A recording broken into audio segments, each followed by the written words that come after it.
Translation. Thereafter, at the conjunction of two yugas, the Lord of the creation will take his birth as the Kalki incarnation and become the son of Vishnu, Yasha. At this time, the rulers of the earth will have degenerated into plunderers.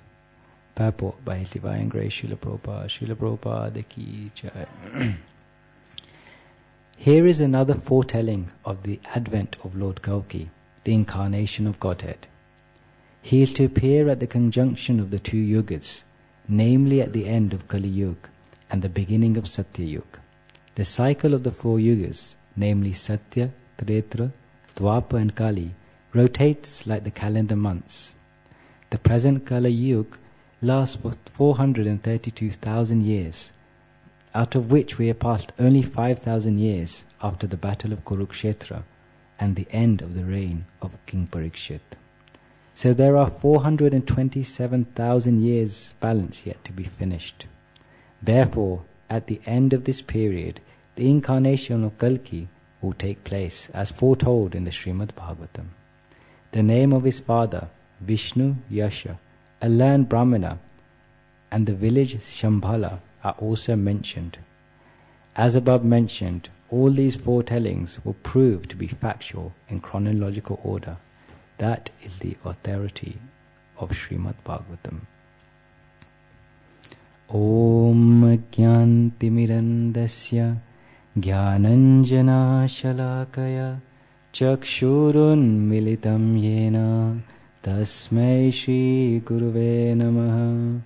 Shri Chaitanya Manobhishtam Stapitam Yena Bhutale Swayam Rupa Kadamahiyam Nadati Swapadantikam Vandeham Shri Guru Shri Yuta Padakamalam Shri Gurun Vaishnavamscha Shri Rupam Sagrajatam Sahagana Raghunatham Vitam Tam Sajivam Sadvaitam Savadutam Parijana Sahitam Krishna Chaitanya Devam Shri Radha Krishna Padhan Sahagana Lalita Shri Vishakam Vitamcha. He Krishna Karuna Sindhu Dina Bandhu Jagatpate Gopesha Gopika Kanta Radha Kanta Namostute. Tapta Kanchana Gaurangi Radhe Vrindavaneshwari Vrishabhanu Sute Devi Pranamami Haripriye. Vanchakalpatarubhasya Kripa Sindhu Bevacha Patitanam Pavanebhyo Vaishnavebhyo Namo Namah. Namo Om Vishnu Padaya Krishna Pristaya Bhutale Srimate Bhakti Vedanta Swami Niti Namine. Namaste Saraswati Deve Gauravani Pracharine Nirvishesha Shunyavadi Paschatya Deshatarine. Jaya Shri Krishna Chaitanya Prabhu Nityananda Shri Advaita Gadadhar Shivasadi Gaura Bhaktavinda. Hare Krishna Krishna Krishna Hare Hare Hare Rama Rama Rama Hare Hare. Thereafter, at the conjunction of two yugas, the Lord of the creation will take his birth as a Kalki incarnation and become the son of Vishnu, Yasha. At this time, the rulers of the earth will have degenerated into plunderers.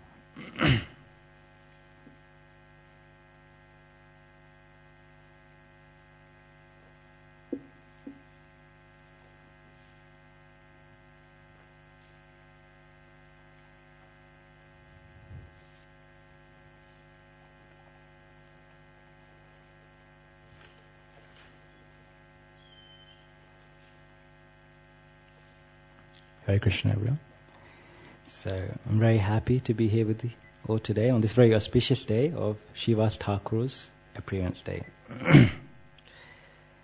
And recently I was hearing a lecture by His Grace Gaurang Prabhu. And he was mentioning how important it is to have the blessings of the Vaishnavas. And he was saying that we can't even take one step towards Krishna without the blessings of the Vaishnavas. And even if we look at our own lives, wherever we are today, it's due to the blessings of the Vaishnavas. So these blessings are so important. Whatever we do, whatever action we perform, we should always ask for the blessings of the Vaishnavas. And we may feel, when people ask us for blessings, that we're not qualified to give blessings. Because most Vaishnavas are humble, and they don't think themselves to be pure or to be able to give blessings. But what we can do is we can sincerely pray to Krishna, that Krishna, please bless this person. And when we do this, then the whole community becomes strong. Because everyone is motivated to help each other. And when we live in such a community, Krishna sees how selfless the devotees are. And in this way he manifests into the community. So in that spirit, I seek all of your blessings for today's class, that I may speak something which is inspirational and also relevant. So this verse is speaking about the final incarnation of the Lord, the Kalki avatar. And this age is described as Kali Yuga, the age of darkness, which some may say is a little bit contradictory.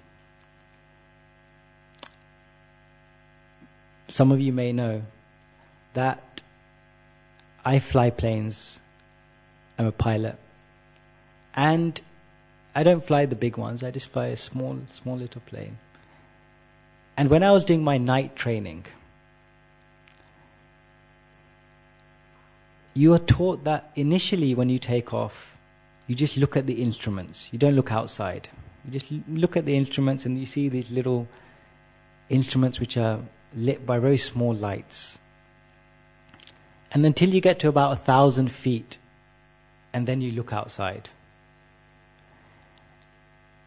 And when I first had this experience, at 1,000 feet I looked outside, and my eyes were dazzled. It was so bright. The city lights were shining, lights on the building, lights from cars, street lights. And I was thinking that if anyone saw this, they would say that this is not the age of Kali Yuga, this is the age of enlightenment, illumination. Because it's so bright. But when we say the age of darkness, we don't mean the advancements in technology, how we can so easily communicate with each other. Even someone on the other side of the world, we can see them, we can speak to them instantly. In Vedic times they had to send letters, which would take many weeks sometimes. So some may say that, well, actually, this Kali Yuga is very advanced, and it's not the age of darkness. But Sukadev Goswami, he mentions why it is the age called the age of darkness. In the 12th canto, in the 2nd chapter, he speaks this verse. He speaks about the symptoms of Kali Yuga. And the first thing he says is, Vitam eva kaluninam janmache gunodhaya dharmanaya vyasthayam kannaham balamevahi. That Vitam means wealth. Wealth will be considered the man's greatest quality. Good character, holiness, anything that is considered to be good, if one possesses wealth, then that man is considered to be the greatest. And he mentions that justice will only be applied according to one's power. And we see in this day and age how so many people are endeavoring for wealth and power. They're willing to sacrifice their time, their health, their relationships with family members, with friends, just for these things. Why? Because, as Sukadev Goswami has stated, that these two things will make one very powerful, one be respected in the society. And people are under the misconception that when they have wealth, power, then they can enjoy their senses as much as possible and be happy in this world. But even though they give these false promises, even though we think that wealth and power and all these things will bring us some happiness, the reality is they don't. And in fact, they give us more problems. So while reading through the Srimad Bhagavatam, I notice 4 problems. There are many problems, but today I speak about 4 of those problems that these things give us. That wealth, power, they give us these 4 problems. And the first problem is that it fills one with pride. When one possesses these things, he becomes proud. When we hear the Damodar Leela, how Krishna was tied up by Mother Yashoda. And Krishna saw these 2 trees standing in the courtyard. And Krishna knows everything. So he began to walk towards these trees. And the grinding mortar that he was tied to was lagging behind him. And he got stuck in between these trees. So Krishna just tugged. Krishna is so strong that these trees fell down. And out of these trees, 2 personalities came out. And Sukadev Goswami explains who these 2 personalities are. Puranad shapena vrikshatam pripato madhat nalakuvera manigriva itikayat srinavatu. Pura, previously, Narada shapena, Narad Muni gave these 2 people a curse. Now, why would a devotee give anyone a curse? But we come to know later on that actually this curse was the greatest blessing. What was the curse? Vrikshatam, that they become trees. Why would he give such a curse? So we have to understand what happened. And Nalakureva and Manigriva, they were the sons of Kuvera. Kuvera was the treasurer of the heavens, the heavenly planets. So you could imagine how rich he was, how wealthy he was. Practically the most wealthiest person in the whole universe. And he had 2 sons, Manigriva and Nalakuvera. Now they had become puffed up because of this wealth. And they were enjoying in this wonderful lake with these ladies. And they weren't wearing any clothes. At that point, Narad Muni came. And the ladies, they quickly covered up and paid their respects to Narad. But these 2 personalities, they didn't pay any respect. They had become puffed up due to their wealth. And they did not care for anyone. They did not care for the sage that was coming. They thought they were more powerful. So Narad Muni cursed them. That you like to stand here naked.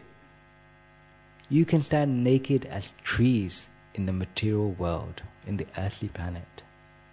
However, I give you this blessing that you become trees in the courtyard of Nanda Maharaj, where Krishna will perform his pastimes, and ultimately Krishna will deliver you.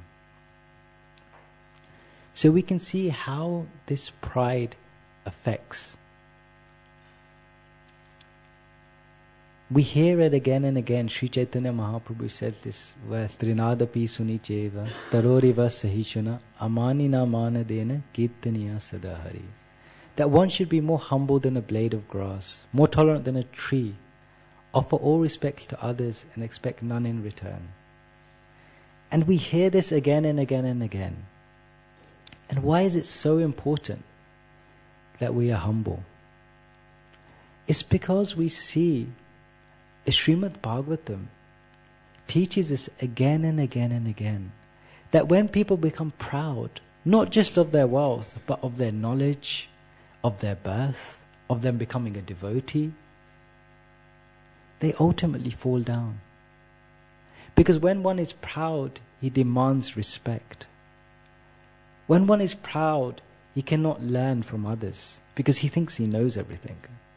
Yeah, we all meet those kind of people that think they know everything. No matter what topic we speak about, they have the truth, the higher truth. And when we come across a person like that, what do we normally do? We just stop talking. We just let them be. So humility is the key quality in devotional life. Only when one is humble, he can actually even come to the process, because he realizes that actually I don't know anything. I need to learn. So when one is humble, he can gain true knowledge. This verse explains madat. This word means that they became mad. They became mad because of their pride. So ultimately, this is what happens when we become proud. We become mad.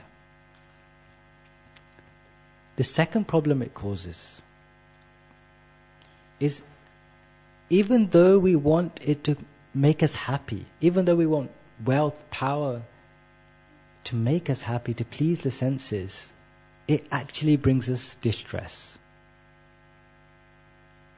Yehi samsparsa jab hoga dukkhayoena evate adya antavantu kaunteya nate ramante buddha. Yehi samsparsa jab hoga dukkhayoena. Dukkha means it's actually a cause of displeasure. Why? Because they have a beginning and an end. They are not eternal.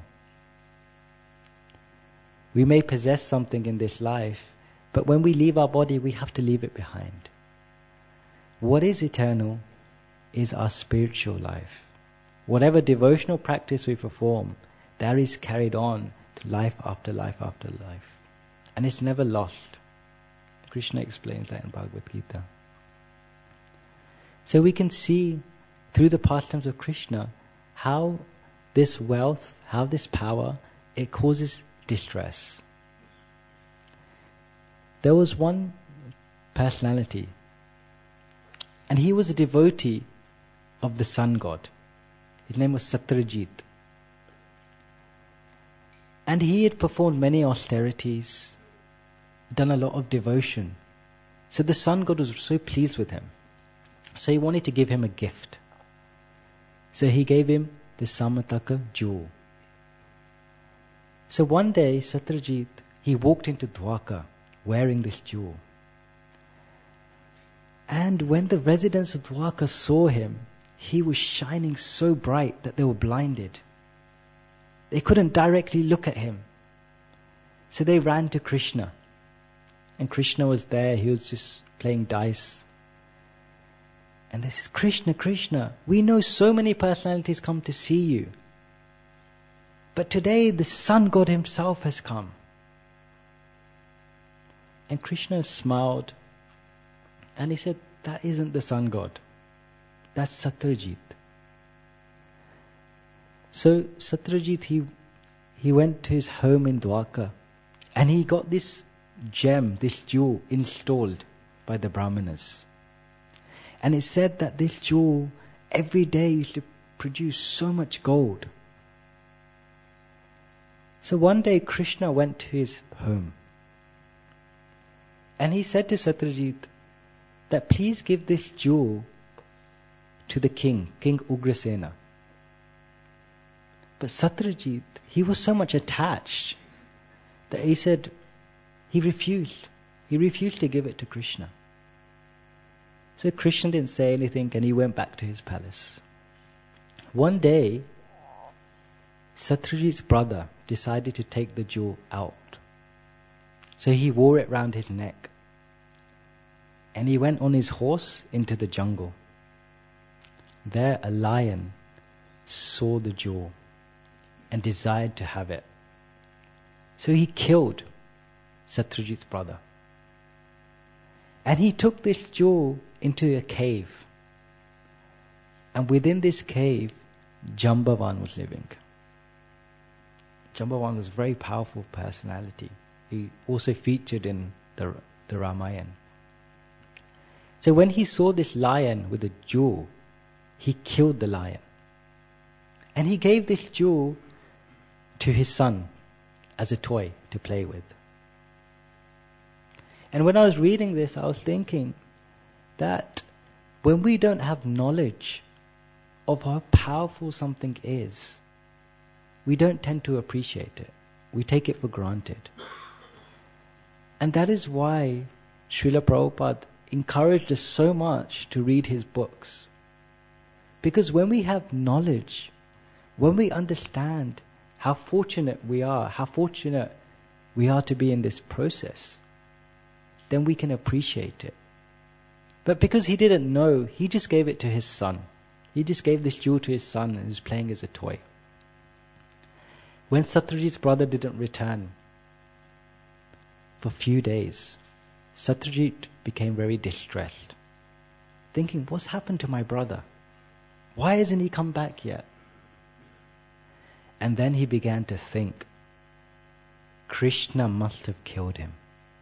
Because I refused to give this jewel, Krishna has forcibly taken it away from my brother. And he started telling everyone this. And this rumor, it spread around the city. And it came back to Krishna. And Krishna felt, I have to clear my name. So he went into the jungle looking for this Satyajit's brother. And he found him. He was dead. So was his horse. And he walked further into the cave. And he told the few people that he took with him that you wait outside the cave. I will go inside and check. When he went inside the cave, he saw that this little child was playing with this jewel. So as he tried to take it from the child's nurse began to cry out for Jambavan. Jambavan came, extremely angry. Someone is trying to steal something from my son? And a big fight happened. For 28 days, they fought without any breaks. And the people outside the cave were getting worried that Krishna has been in this cave for such a long time. What has happened? But he told us not to go in, so we should follow his instructions. Rukmani, all the other princesses, they were all extremely worried. What has happened to Krishna? They were praying for his safety. And after fighting for 28 days, Jambavan realized that there can be no one as strong as this apart from the personality of Godhead himself. So he realized that this must be Krishna himself. This must be Vishnu. This must be Lord Ram. So he gave the jewel to Krishna. He paid his obeisances and he offered some wonderful prayers. So Krishna returned with the jewel to Dwarka. And he called Satyajit to his palace. And he presented this jewel back to him. At that time, Satyajit became very remorseful, thinking that I accused Krishna. Krishna is so kind that even after me accusing him, he's happy to give me back this jewel. And he was so distressed, he didn't know what to do. He's like, how can I repay Krishna? How can I repay my debt? So he gave his daughter in marriage, Satyabhama. And Satyabhama was meant to marry someone else. And when this person found out that she was given to Krishna, he became so angry that he went and killed Satyajit in his sleep. So we can see how this one jewel caused so much distress to so many people, even though it's meant to be a cause of happiness. The third thing that wealth and power does is it makes one fearful. And this is all due to attachment. Wealth, power, all these things, they're not bad things. But when one becomes attached to them, that's when the difficulty comes. Srila Prabhupada, he was saying in one conversation that Krishna has 10 hands. Krishna has 10 hands. When he takes with these 10 hands, how can you stop him with your 2 hands? Say, previously when I was a grahastha, he took away my business, took away my family.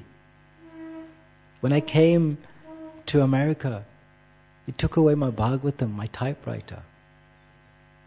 With 10 hands, how could I have stopped him with my 2 hands? And now, he's giving with his 10 hands. So what can my 2 hands actually hold? Shri Shri Radha Gokulananda ki jai. Shri Shri Sitaram Lakshman Hanuman ki jai. Shri Shri Go Nitai ki jai. So now we are getting lakhs and lakhs of money, of Lakshmi.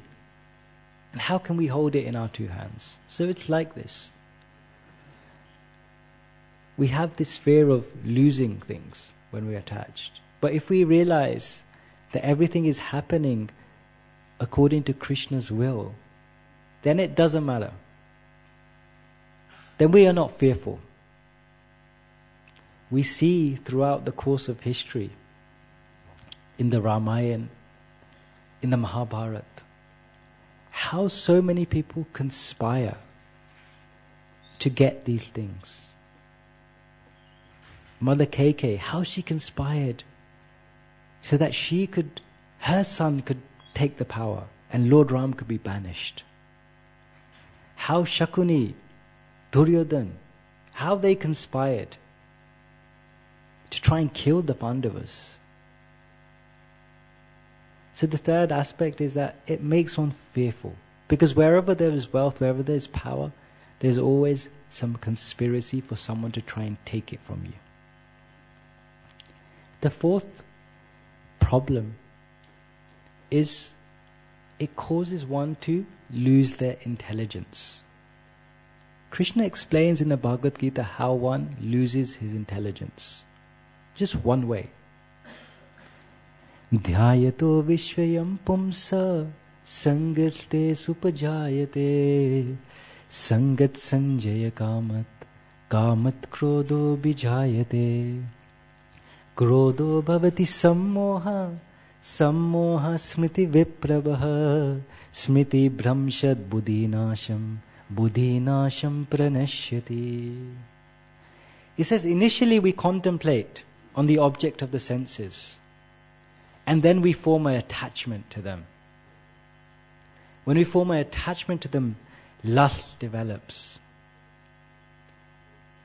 When lust develops, and when we are frustrated by not being happy by these objects of the senses, or not receiving the object of the senses, then anger develops. From anger, not illusion, but samo mohat, complete delusion arises. And from delusion, loss of memory, loss of memory, loss of intelligence. So we see in one of Krishna's pastimes, Krishna was a young boy, 7 years old. And every year they used to worship Indradev, because they felt like Indra was providing the rains. And they were so much dependent on the rains. But one day Krishna, he went to Nanda Maharaj and he said, this year we should worship Govardhan, the hill. And Nanda Maharaj explains, no, but every year we worship Indra, he provides for us. And Krishna knew that Indra had become puffed up with pride. So he said to him, that is actually only karma, fruitive activities. Whatever actions we perform, the reactions we get. Indra has no say on this. It's simply due to our activities, the rain will come. So we should worship Govardhan. And Krishna was very good at convincing people. So he managed to convince the whole of Vraj. And they prepared all these wonderful offerings and they offered it to Govardhan Hill. So when Indra, he saw this, he became so angry. They are not worshipping me. How can they do this? Do they not know my power? And he speaks some verses in the Srimad Bhagavatam, some very heavy verses, in criticizing Krishna and the devotees of Vraj, the residents of Vraj Bhumi. He says to the clouds that he's sending to try and destroy, the prosperity of these people has made them mad with pride. And their arrogance is backed up by Krishna. Now go and remove their pride and bring their animals to destruction. So Indra had lost his intelligence. Because Krishna is the Supreme Personality of Godhead. And he knows this. But because his pride has been hurt, because he has felt like he's losing that power, he's now attacking Krishna. And what is he seeing? He's seeing pride and arrogance in the residents of Vrindavan. And it's said that whatever faults we have within us, sometimes we see those in other people. So Indra was doing this. These faults were within himself. He was proud, he was arrogant, but he was seeing it in the residents of Vraj. He was seeing Krishna as an arrogant boy. So he tried to destroy them. But we all know the pastime that Krishna lifted Govardhan Hill and he protected them. So real wealth is bhakti. As explaining before, that these things, material wealth has a beginning and an end, but spiritual wealth has no beginning and no end. It continues. It keeps on growing. And wealth means one's character, one's qualities, and one's devotion. That is real wealth. So Sukadev Goswami is giving us this example of how Kali Yuga is the age of darkness. And he goes on in the next few verses to speak. He'll say beauty is judged simply on one's hairstyle. We see now how many different products, how much people spend on their hair. So all these predictions, like Prabhupada mentioned in the purport, all these predictions are coming true. He says, Sukadev Goswami says, one who can juggle words will be known to, or will be called as a very intelligent person. He says in Kali Yuga, the maximum duration of life will be 50 years. If someone gets to 50 years, they'll be considered a very, very old person.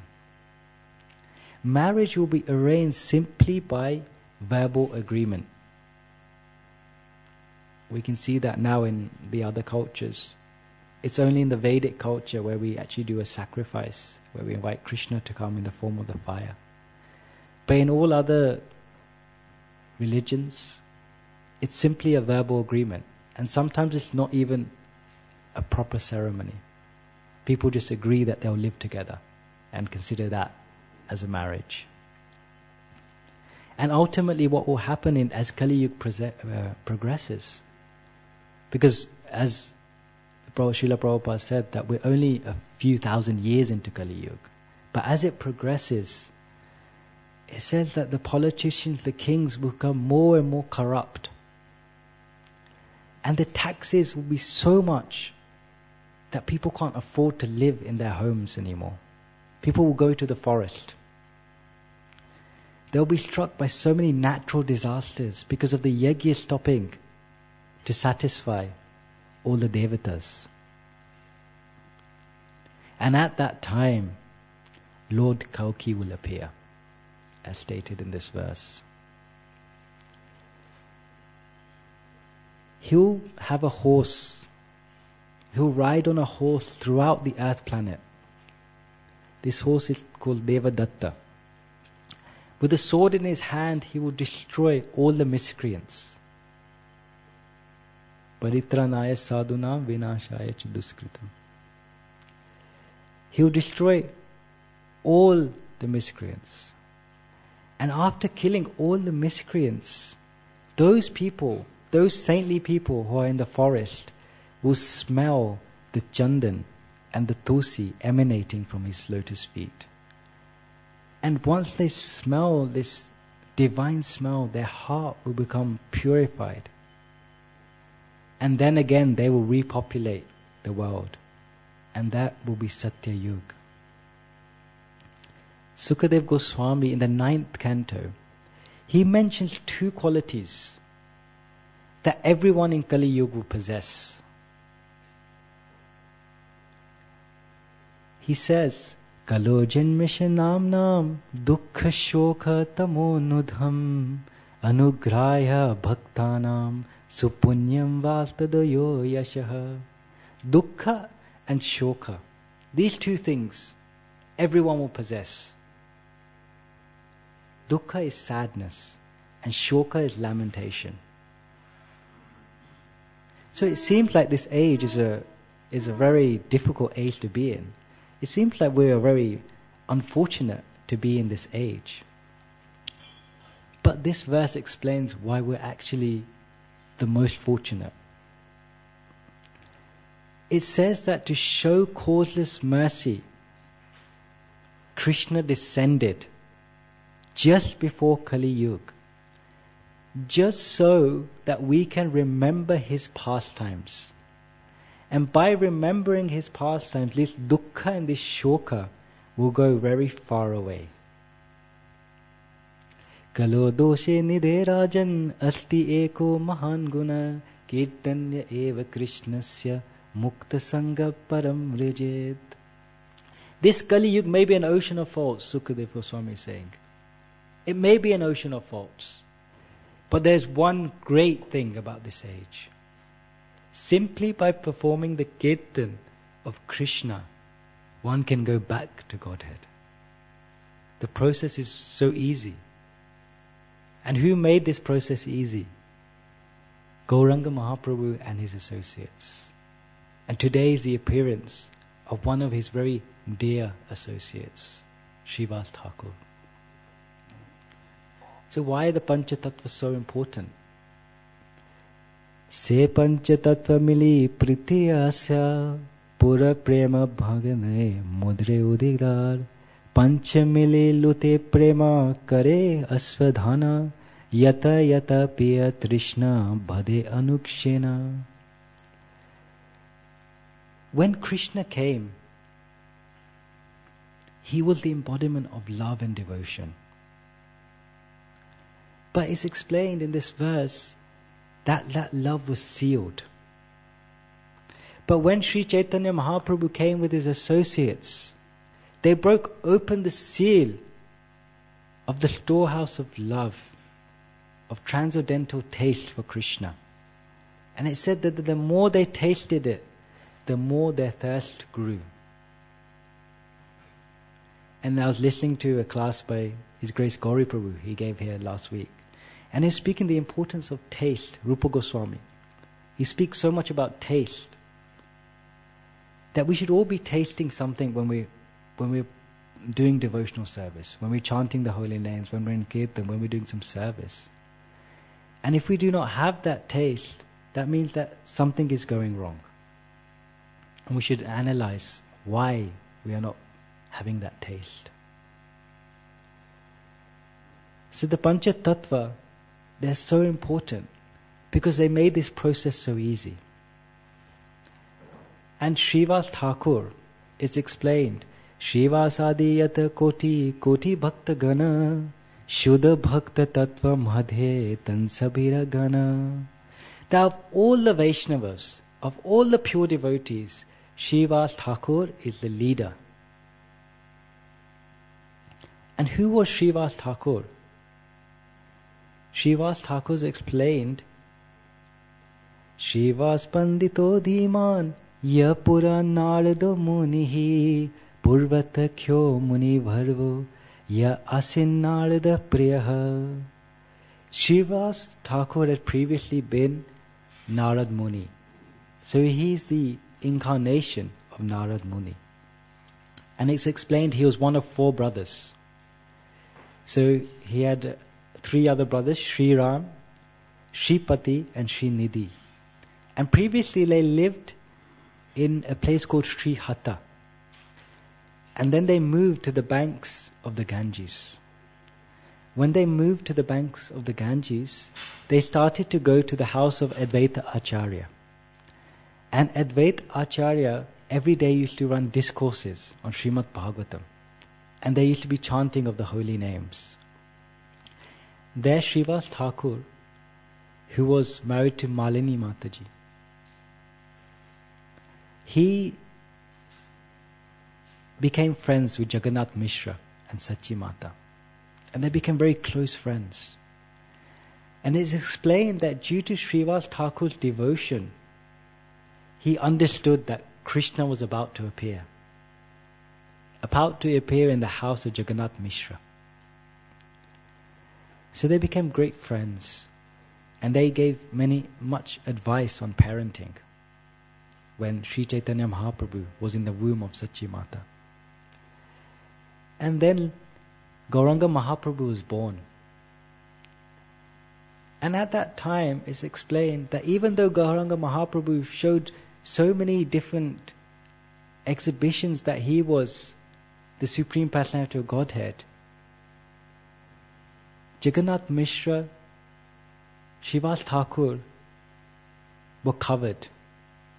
They didn't realize that he was the Supreme Personality of Godhead. Krishna says in Bhagavad Gita, Naham prakasha sarvasya yoga maya samavita. That sometimes I cover myself. And why does Krishna do that? So that there's no awe and reverence. The relationship was of parents and a child. And if you know your child is the Supreme Personality of Godhead, it's very difficult to be a parent to such a child. So just like he covered Mother Yashoda, in the same way he covered Srivas Thakur. So they raised him just like his son. And as Nimai began to get slightly older, he became a scholar. And he would debate people. And he could convince someone that night was day and day was night. And when they were fully convinced of this, he could convince them again that day was day and night was night. That was his power.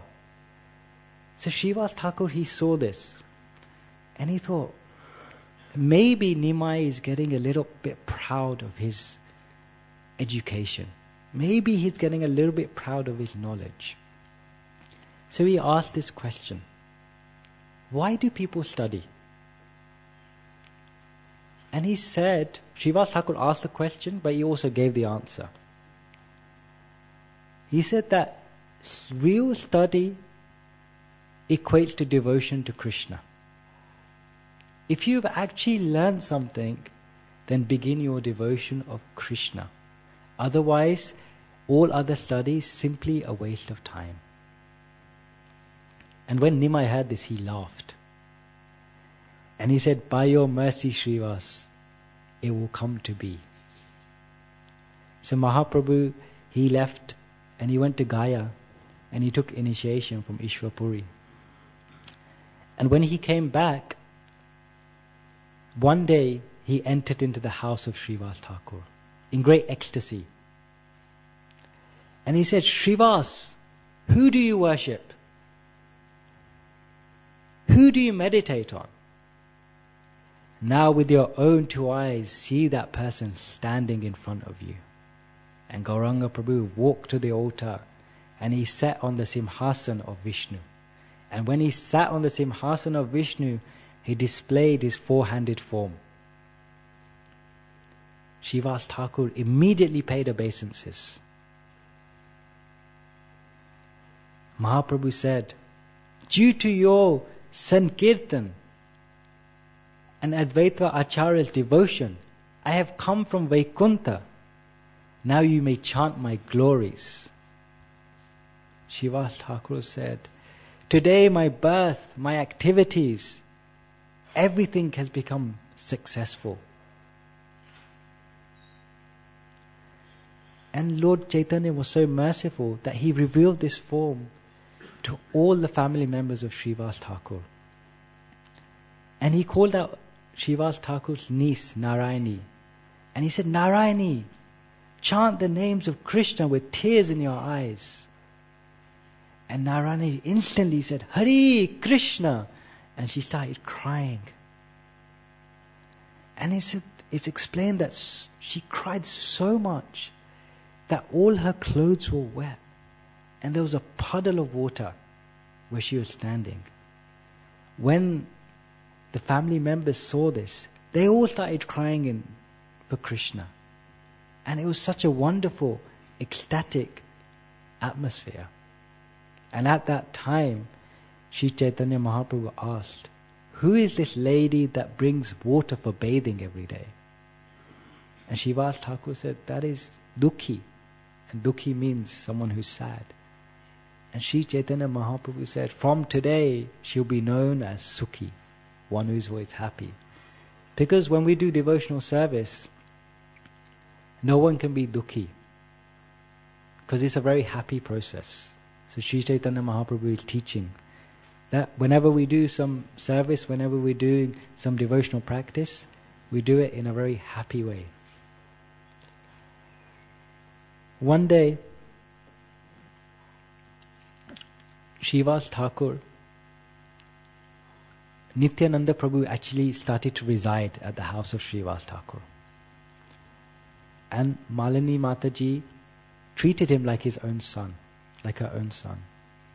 And every day in the courtyard of Srivas Thakur's house, the congregation chanting of the Harinam Sankirtan was going on. And one day, the chanting was going on. Gaur Hari was dancing, Nityananda was dancing, all the devotees were chanting very enthusiastically, very ecstatically. But Srivas Thakur had some crying, some lamentation from inside the home. So he quickly went to check. And there he saw all the ladies of the house crying in great lamentation. And he saw that his son had just left this world. He became very grave. And he told his family members, please don't cry. This is actually very auspicious.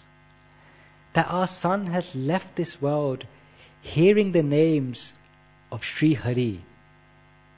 What fortune! And then he went on to say that don't cry. If you wish, you can cry later.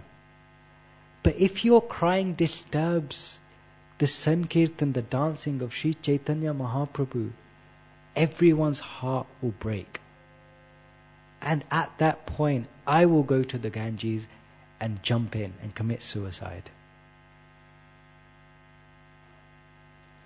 Srivas Thakur continued that everything is happening by the will of Krishna. Not even a blade of grass moves. Whatever auspicious is happening is because of Krishna. And we should always accept His will. Because if we do not accept His will, then we will only lament. And in this way He pacified.